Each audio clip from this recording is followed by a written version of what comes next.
At Capella University, education is as smart as the world around us. With the FlexPath format, you can take classes at your own pace, set your own deadlines, and even leverage your previous experience to move faster. Now that's smart. Learn more at capella.edu.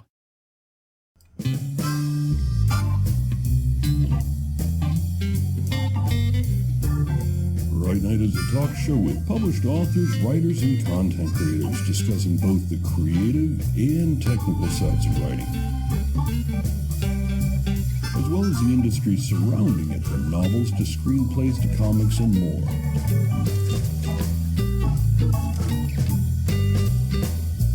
And now, here's your host, author Travis Sivart.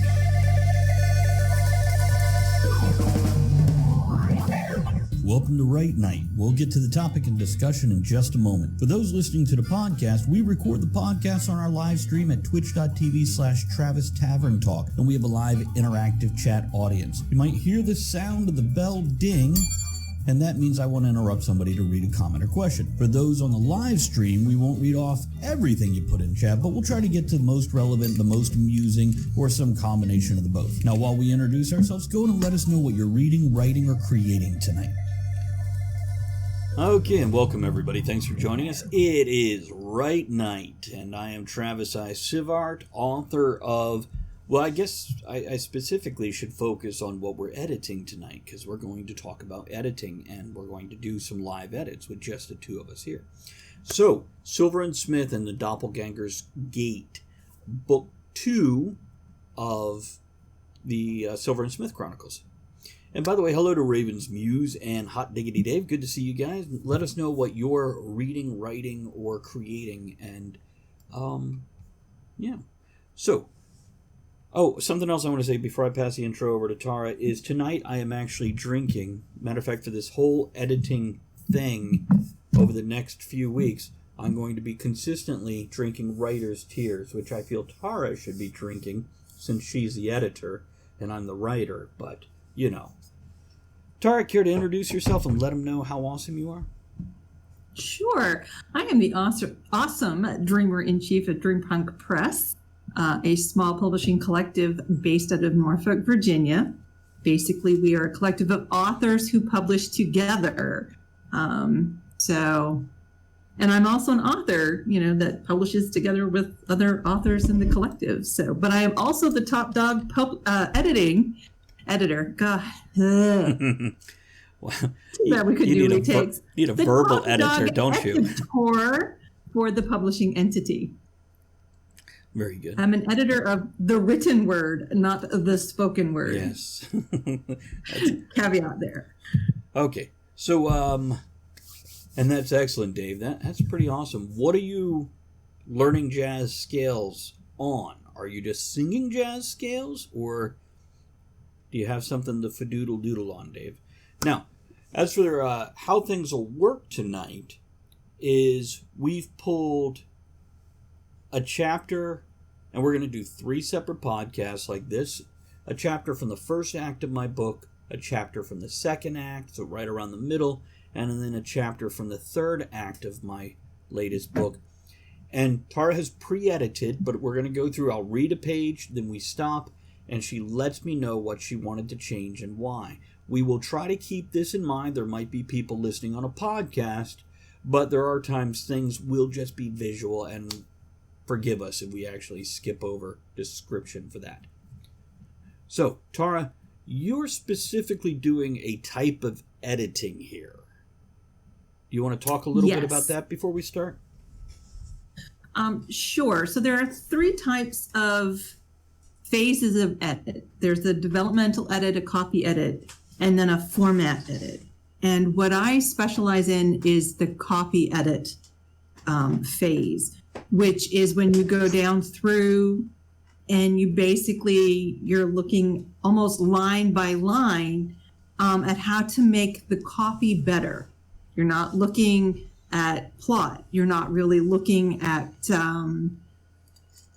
characterization, character development, or any of that. You're really just focusing on the word and trying to make them as, better if you can. Okay. Anything else to go say before we start this then?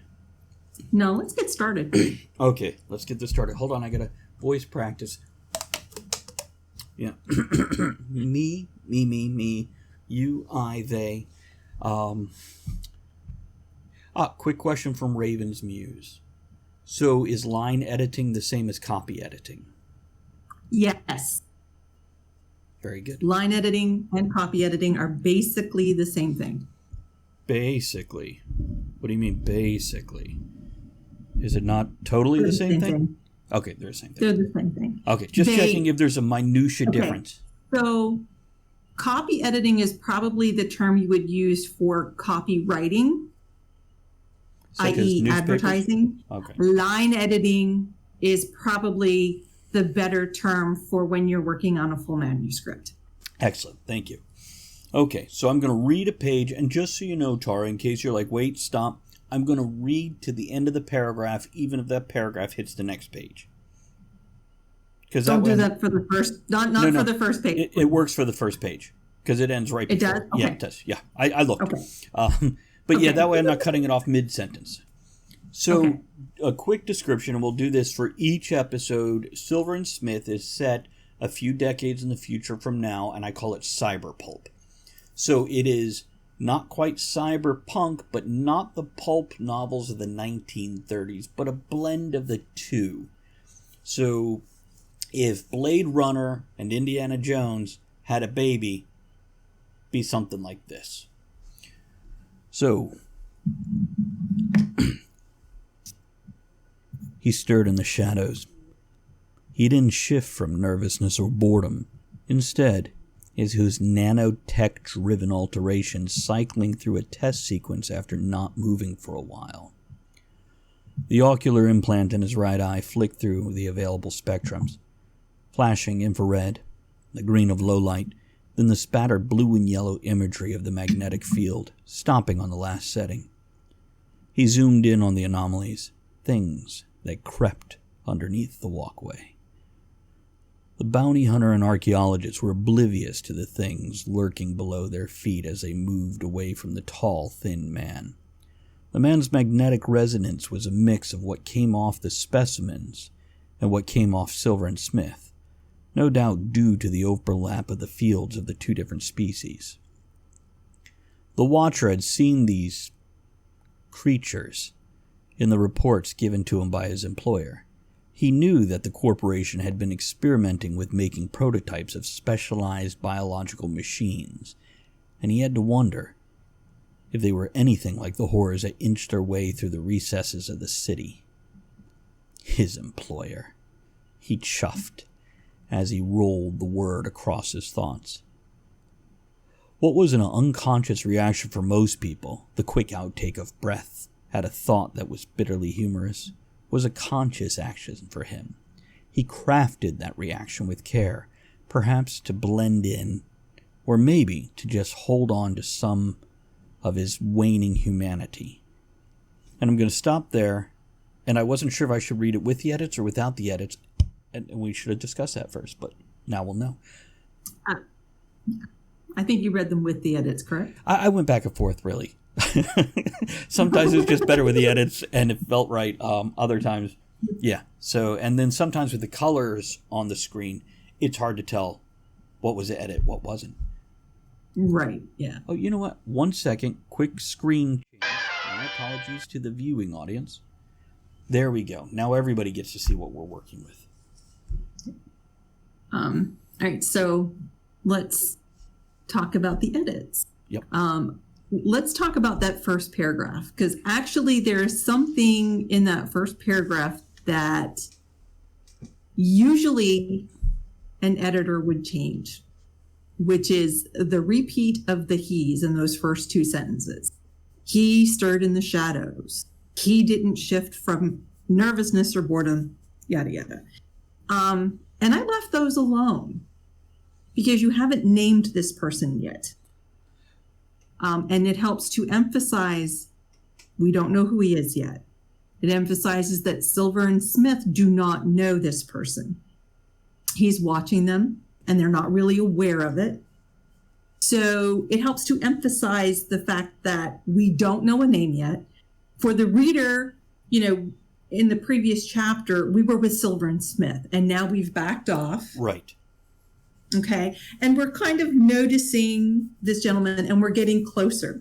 And this helps to keep that distance to this character as we get closer. Well, let me ask you, would it be better if I changed it to stirring in the shadows, he didn't shift from nervousness or boredom, or switch it to he stirred in the shadows, not shifting from nervousness or boredom, blah, blah, blah.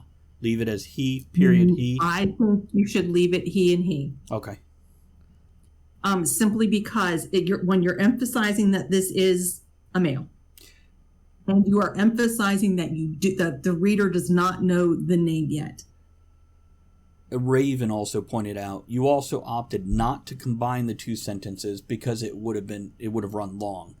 And now very long. That she says that, there was places in here where I went and looked at a paragraph, I'm like, that's all one sentence. Where can I break it? And this might have been exactly one of those places. So I might have broke it on purpose. Okay. Yeah. I felt that the repetition, sometimes you want a repetition. Right. And I felt that stylistically, this is a place for that type of repetition. So just because the norm would be you want your sentence structure different, you don't want every sentence to start with he, what you will find is there are times when you may want to have that repetition. I think it works where it is the very beginning of the chapter.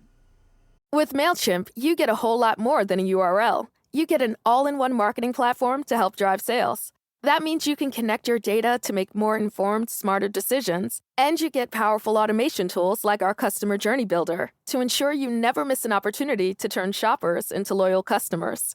So if you're ready to integrate your marketing and boost sales, get started today at MailChimp.com/smartmarketing. MailChimp, built for growing businesses. Later on in the chapter, we probably would have wanted to change that up.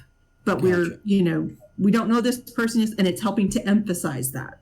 Let's go ahead and jump to the third paragraph where your next changes are, if I'm not mistaken. Yes. Well, the next one we're going to discuss. Okay. So, yeah, because there's little things. We're not hitting every little change.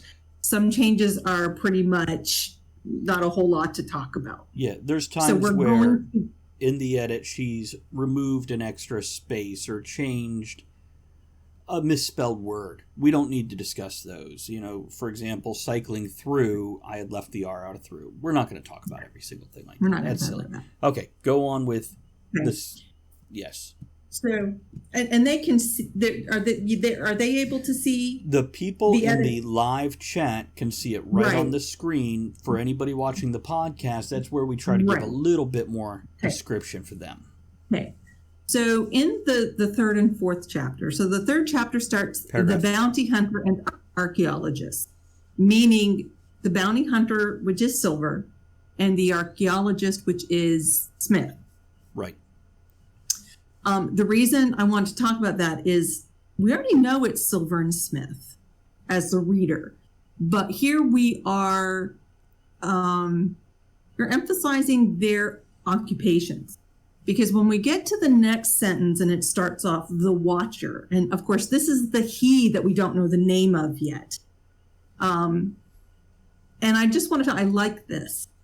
Okay. A lot of times you have to identify, we know who they are, we don't need to, we already know they're. Well, this is an emphasis because we are contrasting the bounty hunter, the archaeologist, and the Watcher. Because again, this is a no-name Watcher, but you're telling something about this person who is watching, and you're contrasting him with Silver and Smith.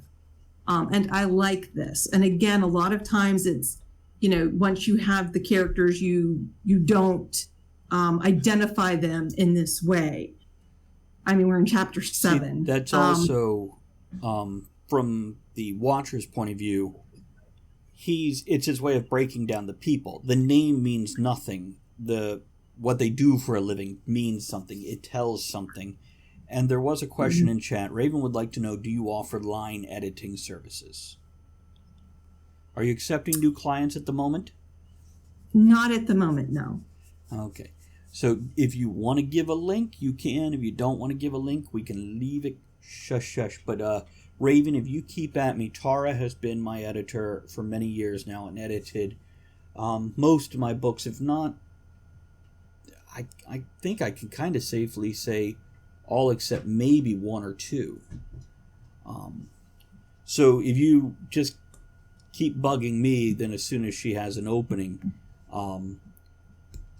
and Raven, if I'm not mistaken, remind me or correct me if I'm wrong, you ghostwrite for a living, and now you're also writing your own stuff. Is that correct? I believe I have that right, because we have 3 or 4 different ghostwriters who hang out in the channel, and they make a living off their writing with somebody else's name. And that means they have the ability, and I pointed this out, they might well be more successful than somebody like myself, who, yes, I write under my own name, but I'm not making a living from it. So, there's a checks and balances. Okay, so... I'm making a living from editing, but not editing fiction. Yes, not editing that. for a living. Okay, so that's our 3rd paragraph. Are we ready to move to the 4th paragraph? You've got something else highlighted there in purple? Yes. I added the ellipses there to set off creatures. I can't remember. I'm looking at it. I don't remember whether you just had it regular in there or if you had it broken up some other way.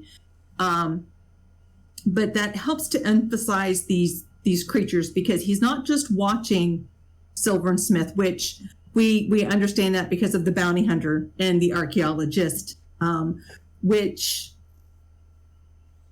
no spoilers, never mind.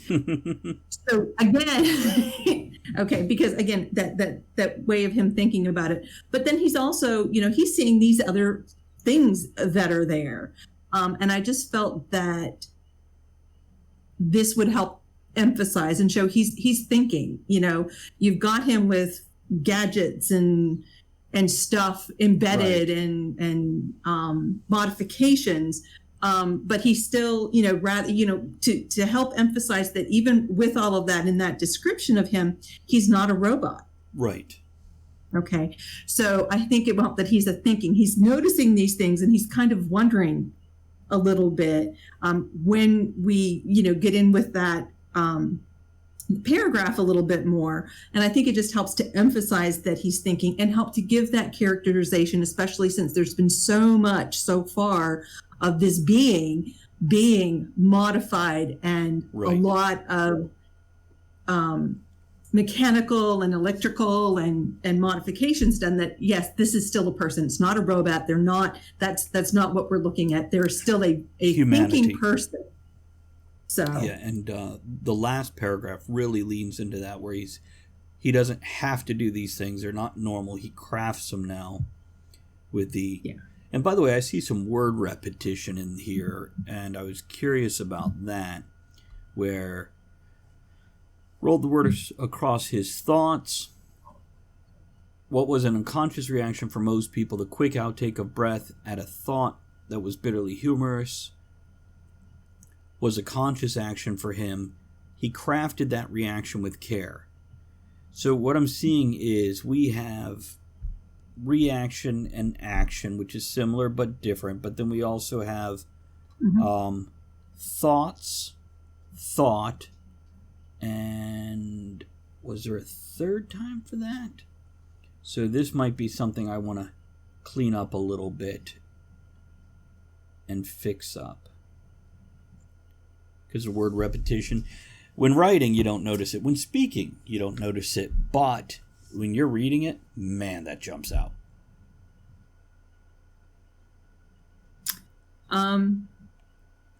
It didn't, the repetition in that paragraph didn't jump out at me. Mm-hmm.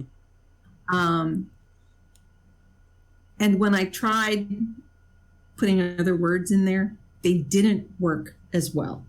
Okay. But you may want to look because you know this character better than I do. Right. Now, by the time I finished the end of the manuscript, I knew this character even better.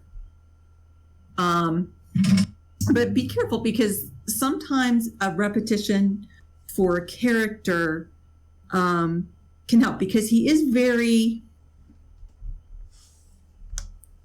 And I'm trying not to drop spoilers too much about this. Well, keep in mind, we are also visiting him again in other places later in the book. Even in our 3-chapter edit, I believe he's in one of the other chapters that we're going to edit over this 3 points. And by the way, I want to point this out. We're almost halfway through our normal 45-minute time, and we're still on page 1. This is why, Go ahead. But sometimes the repetition is okay depending on the character. Because sometimes he's a little set in his ways. He has some assumptions that he's made, and that can help kind of reinforce that to the reader. I do want to talk. I changed the as he to and. Right. As stops the action. Right. A lot of times. And this is just one place that I'm going to talk about it later in depth where it has a little bit more impact, but I just wanted to pull out. No, I see it here. As is something, and we put it in our writing a lot, and just look for that as, if you can pull those out, your writing, especially in an action scene, will happen much quicker. It won't slow down the pacing if you can take those out. Gotcha. And it's either use and instead or a comma. Gotcha. Okay, you ready for me to read page 2? Or do you want to start ready for you. Talking about it before I read it?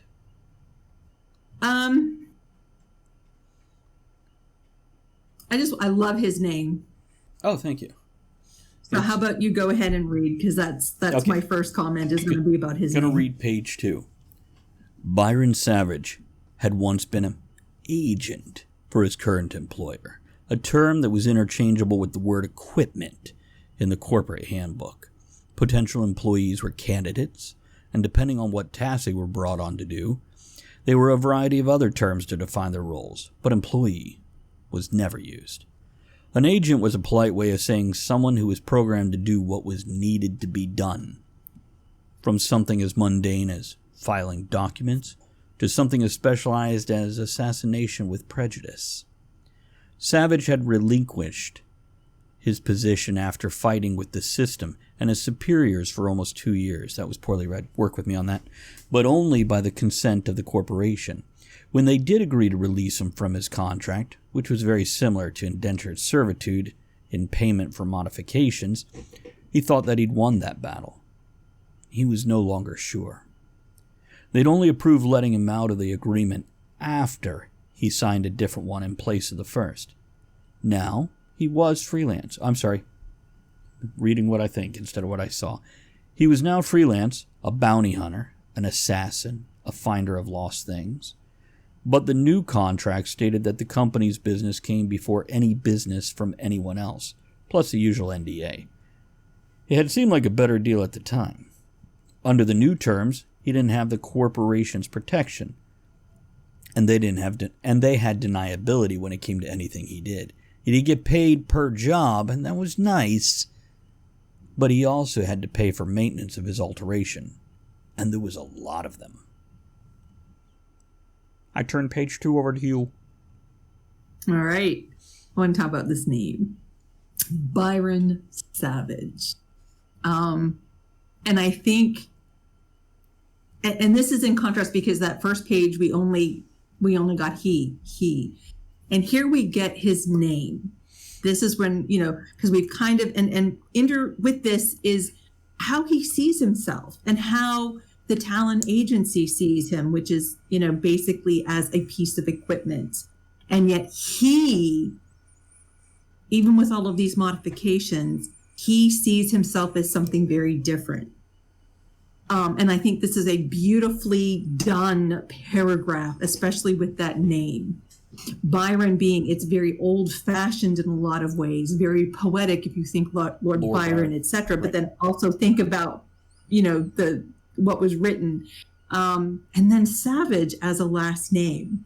Also literary. And which, yes. Doc Savage. But it also harkens to how he does things later on.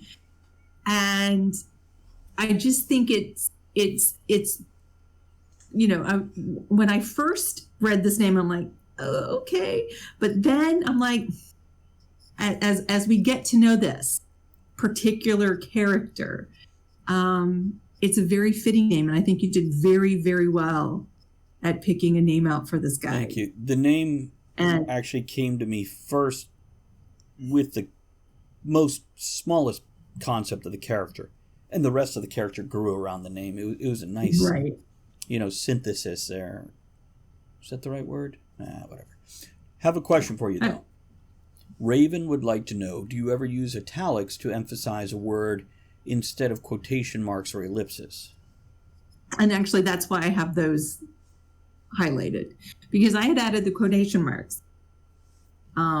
Because, sometimes, people will say agent, and I'm air quoting, and they air quote.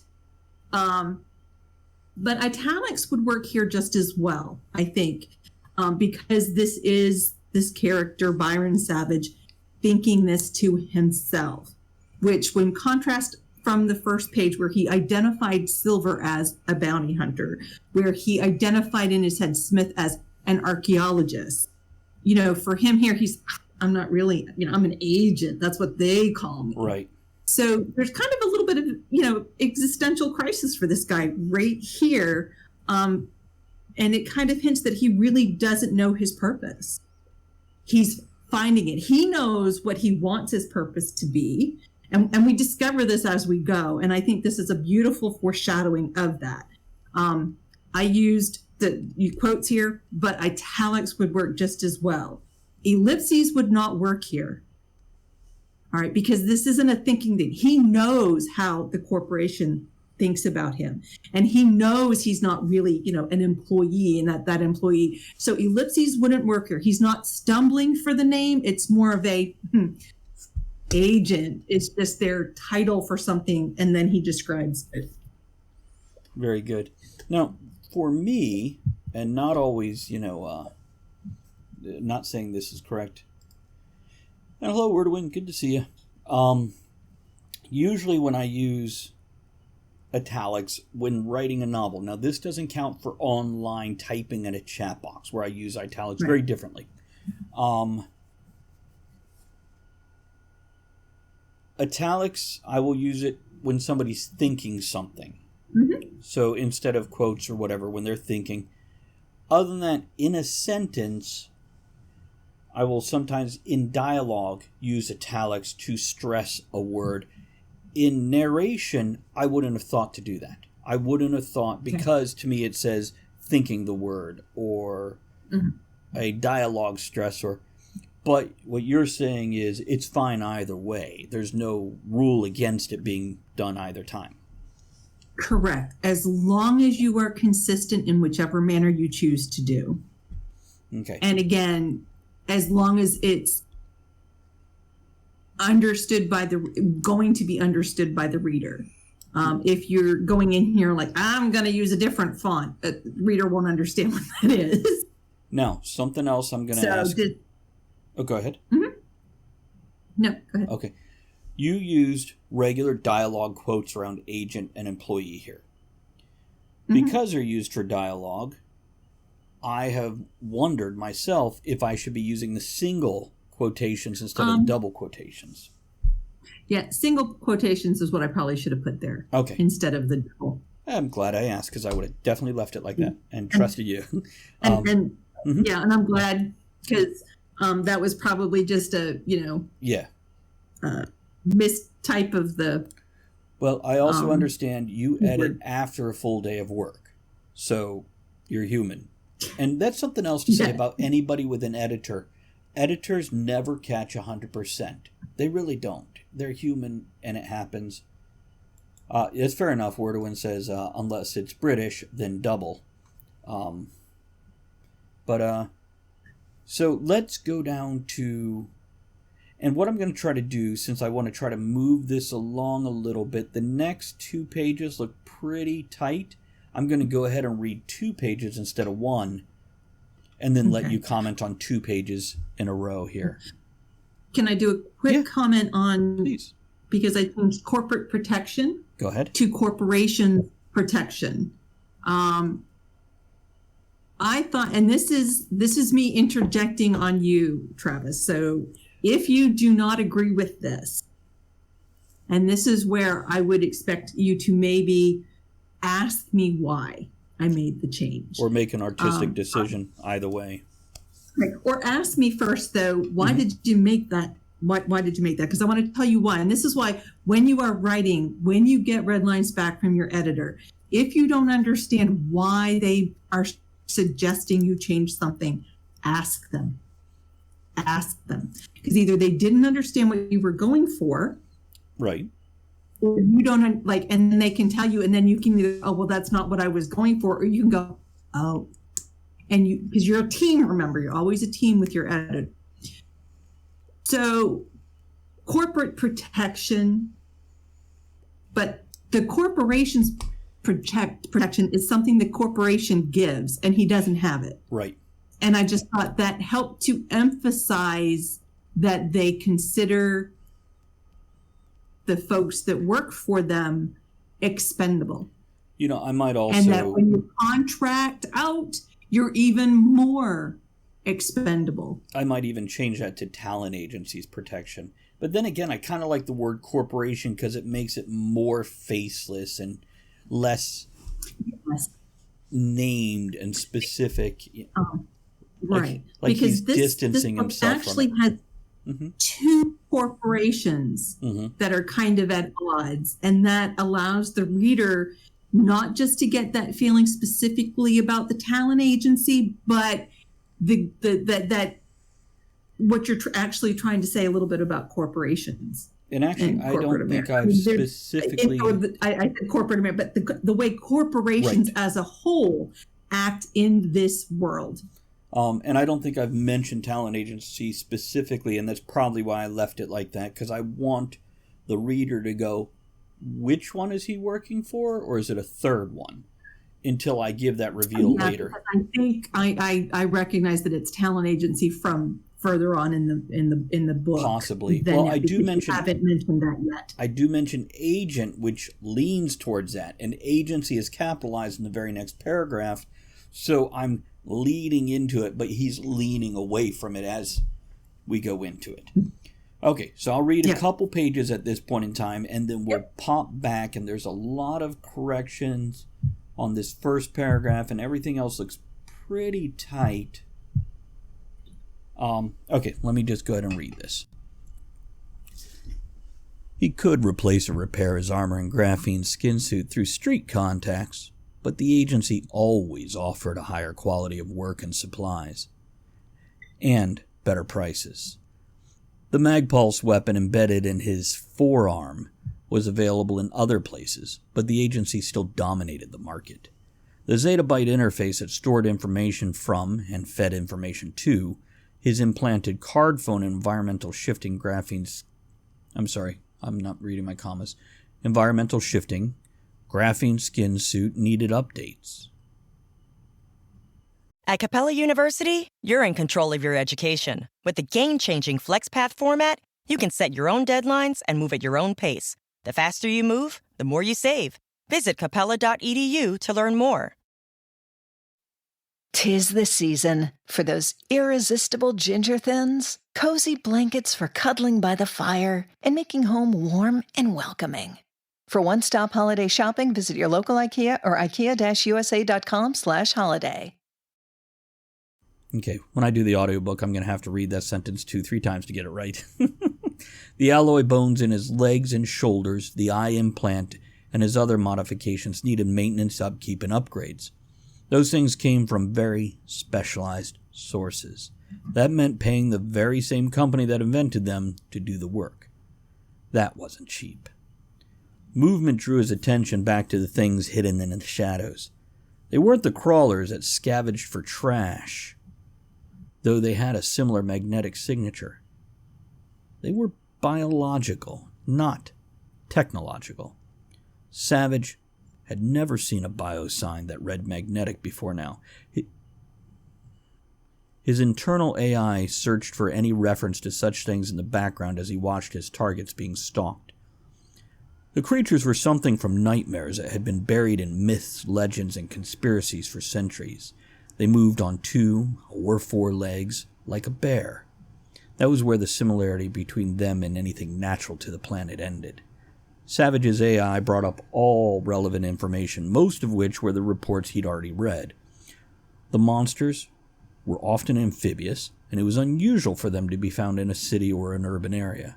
Most references alluded to folklore from out-of-the-way villages being attacked, or of cultists trying to summon things from some other plane of existence.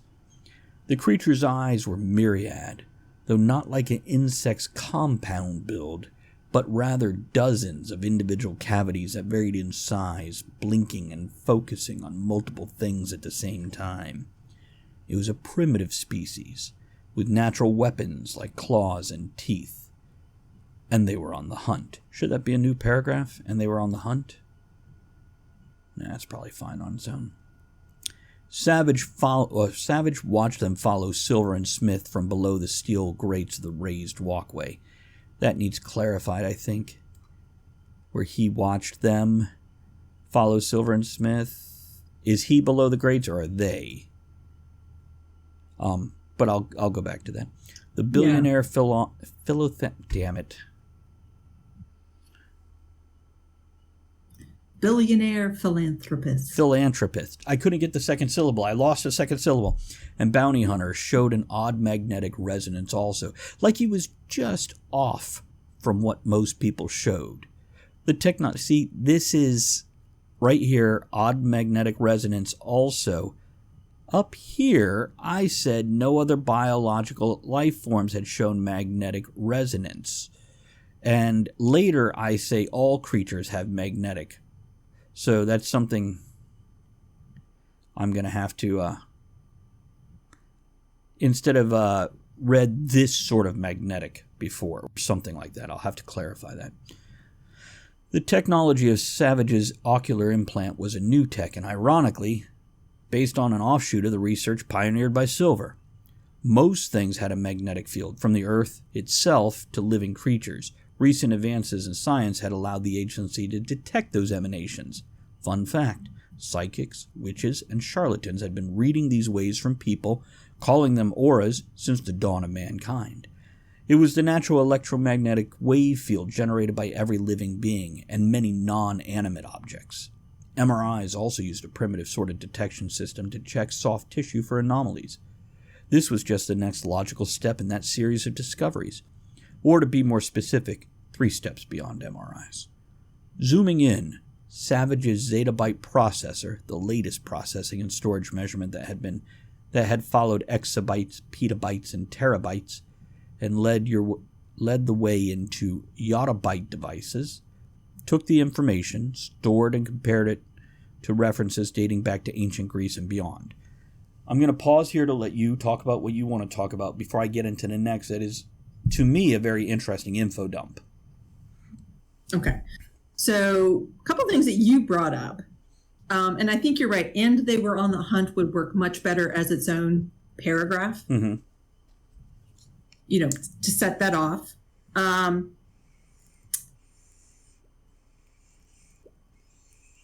Here's where my ET background, electronics technician background, is going to kick in a bit, because a magnetic resonance and then things having a magnetic field, because we all know, I do know that everybody has a magnetic field. Mm-hmm. That is different than a magnetic resonance. So you're good there. You're okay. Okay, a magnetic field is not a magnetic resonance. Okay, a resonance is when you have more than one and they're syncing. Okay, so my science is wrong here, or it's okay? No, you're right. You're okay. Oh, good. And I did not find it odd, because when I'm reading it, he's looking at these creatures that have this obvious magnetic resonance. And then because he's seen this and he goes to look at silver and he goes, wait a minute. And to me, it's pretty obvious there. He's like, wait a minute. Silver has one, it's a little, not to the degree of those other creatures is Right. how I took that. So I don't think him suddenly taking a look back at silver and going, wait a minute. His is a little bit off. Right. He has a little bit of one, I think is okay. And again, when you start talking about everything having a magnetic field, maybe if you can interject, magnetic field and magnetic resonance is a little bit, everything has a magnetic field. That would but allow theirs has me to, resonance. yeah, okay. And then the non-ET folks won't get confused. Good. Well, I'd like my science to be good. And by the way, Raven says, and thank you for the kind words, Raven, so many indie authors constantly slip into passive voice or write too many sentences the exact same length. It hurts my brain to listen or read. You don't have that newbie bad habits, and I adore you for it, Raven. Thank you. The sentence thing has never been a problem, but you can ask Tara. Passive voice was something I did a lot in my earlier writing, like consistently, and I worked hard. I take it as a personal challenge every time Tara hands me a book back. If I see consistent issues through the whole book, that's a bad habit I need to learn. And there's been times I've come to her going, why? How do you do this right?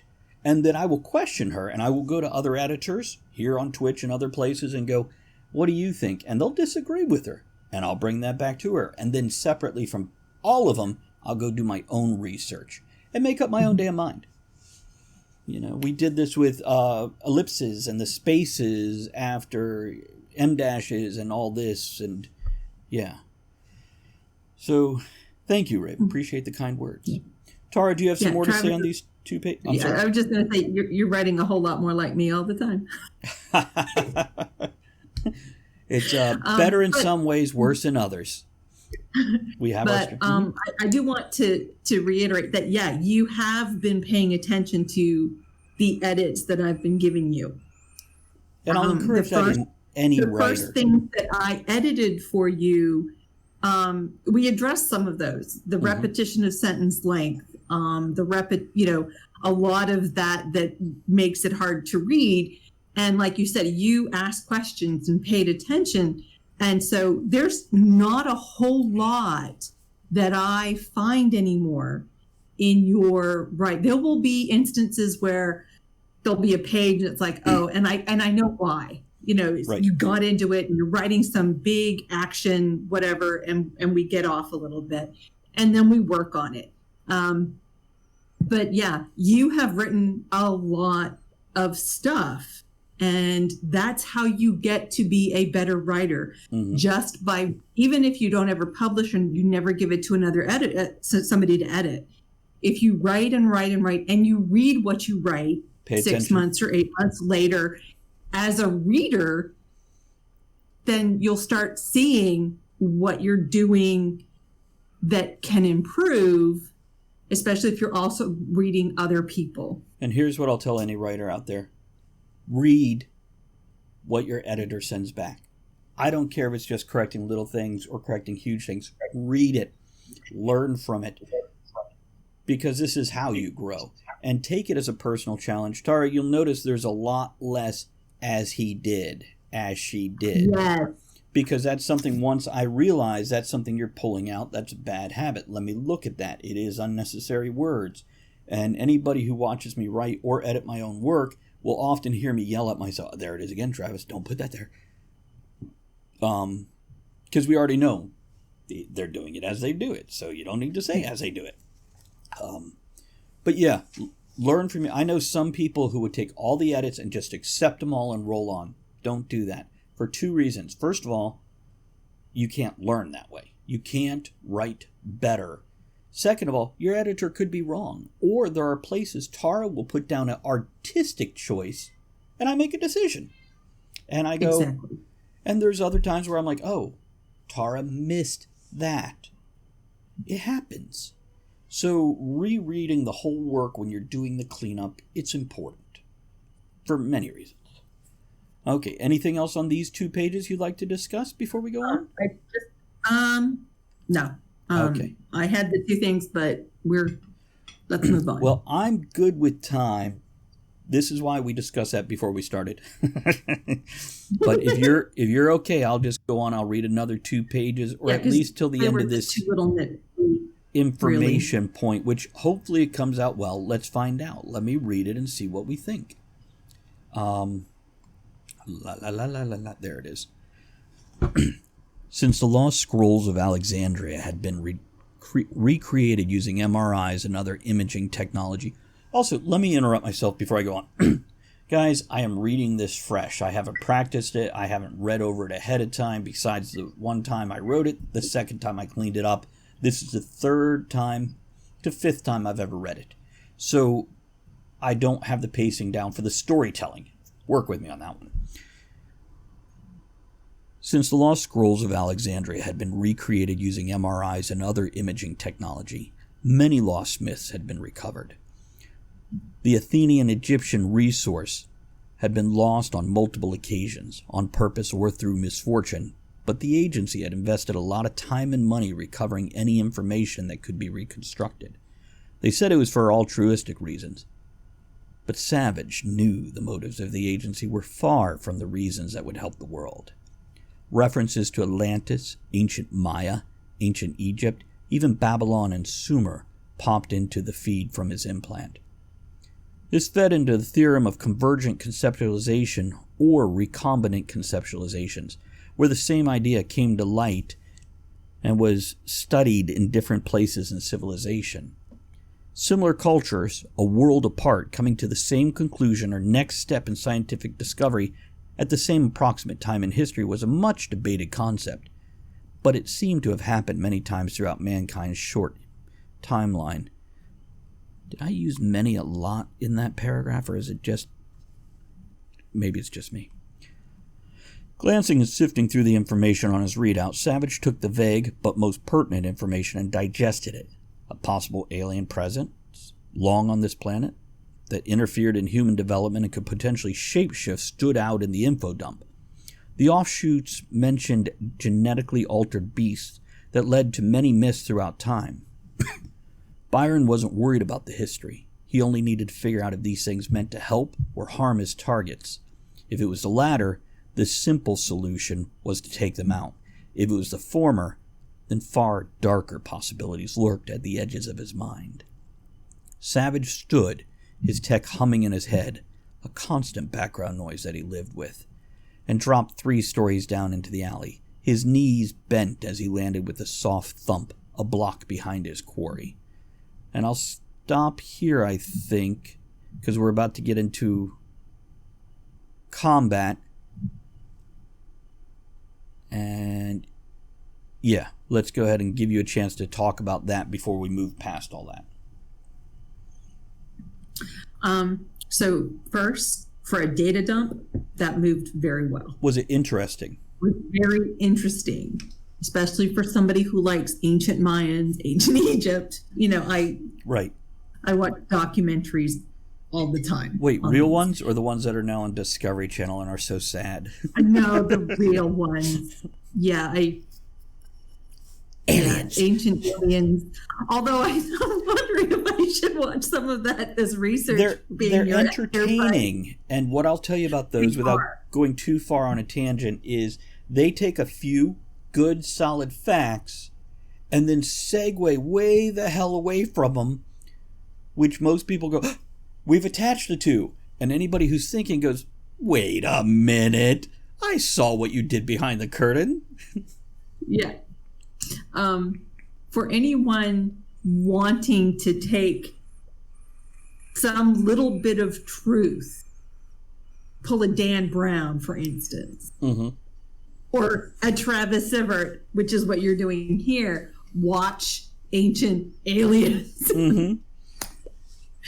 and take notes, because they pick these two little things, and then all of a sudden, and they traipse you around, and then look, this is what this means, and but it's very you're caught smooth. up and you just go to it. And you're caught up with it. And for entertainment, and if you recognize what it is as entertainment, it's pretty good. Mm-hmm. But if you're reading, if you're watching rather because you want to actually learn, something about, no.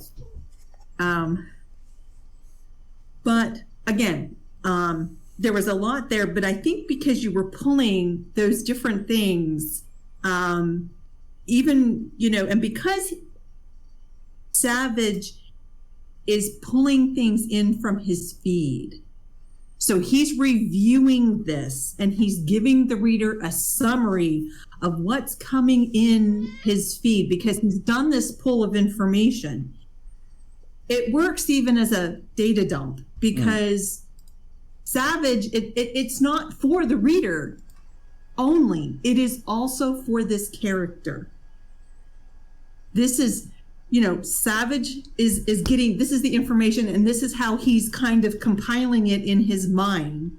And that's the kind of thing, if you have to give a lot of data, a lot of background to your reader in order to orient them into what's going on, this is one really, really good way to do it. This is one of those breadcrumbs that I was asking about before we started broadcasting, how the mystery is laid out, how the mystery trail is laid. Okay, what else you got for these couple pages before I go on? And then I just wanted to, point out sometimes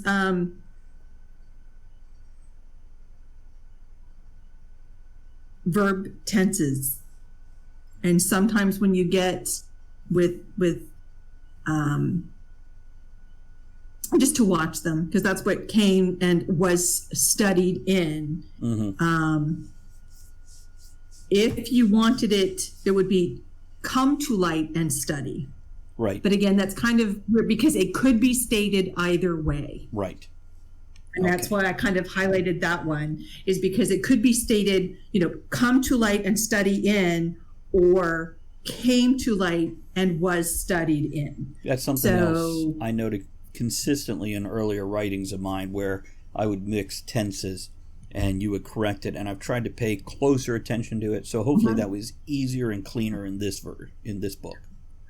Yes, and like I said, the reason I wanted to call out this one is because it could be stated, a lot of times it can only be stated one way. Right. But in this instance here, it could have been stated either way, and you just kind of flip the switch midway. Right. And I just wanted to pull that because sometimes that will catch you up, especially when it could be stated either way, because you're talking about a kind of an iffy instance kind of thing, but that's all I had to say here, so we can move on. Okay, I'm going to try to do 2 pages here. He just landed a block behind his quarry.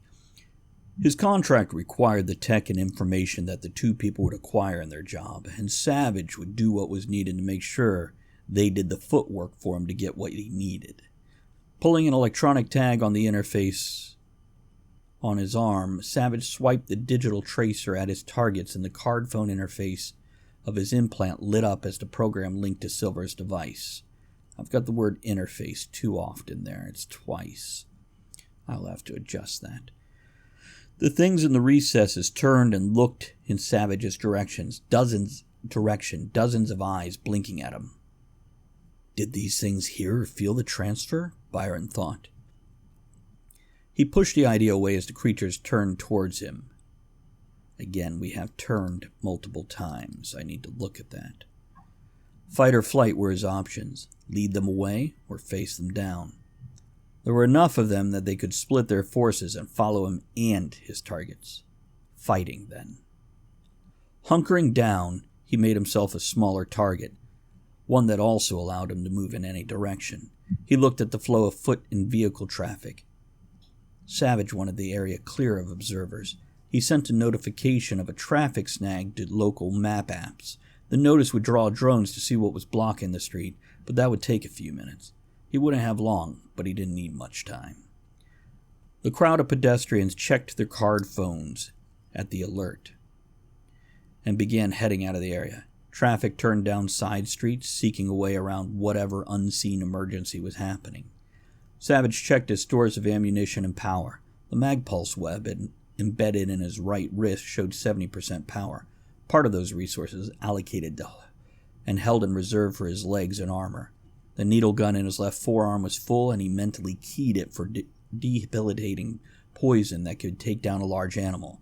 It wouldn't stop an elephant, but it would take down a moose. The internal targeting system identified 3 targets in range for the needles, but only 1 for the pulse gun. You want me to pause here before we enter combat so you can make comments? I saw your finger wiggling. Sure. Go ahead. Yeah. Well, I was thinking about interface and the repetition there. I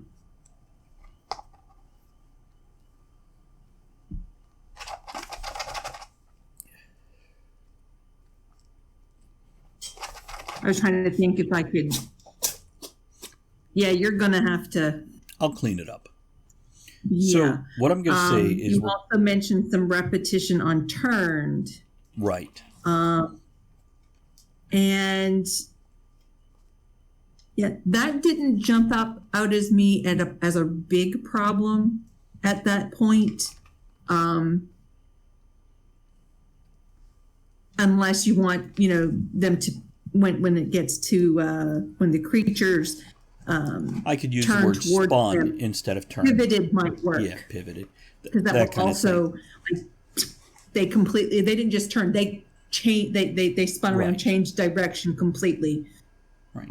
And considering we're coming up on an hour, I think I'm going to call it for this episode. And if anybody cares to join us for the next episode, we will be looking at chapter 13.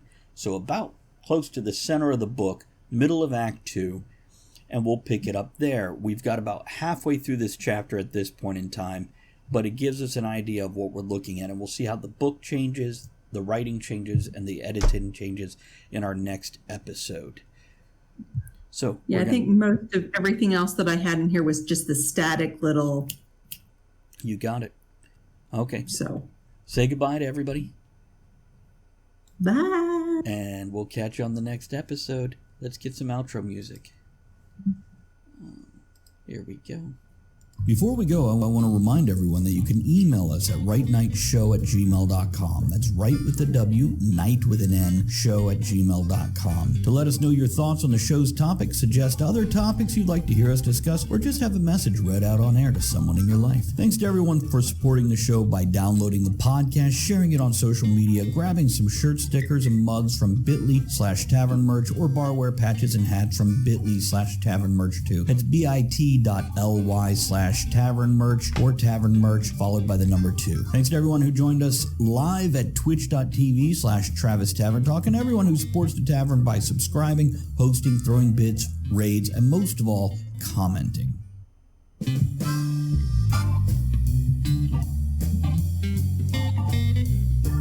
Thank you for joining author Travis Sivart and the other writers, content creators, and all-around amazing people for our discussion here on The Right.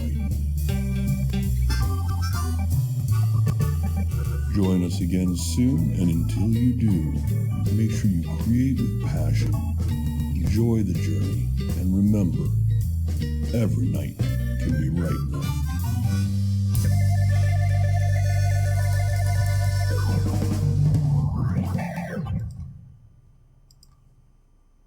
At Capella University, you're in control of your education. With the game-changing FlexPath format, you can set your own deadlines and move at your own pace. The faster you move, the more you save. Visit capella.edu to learn more.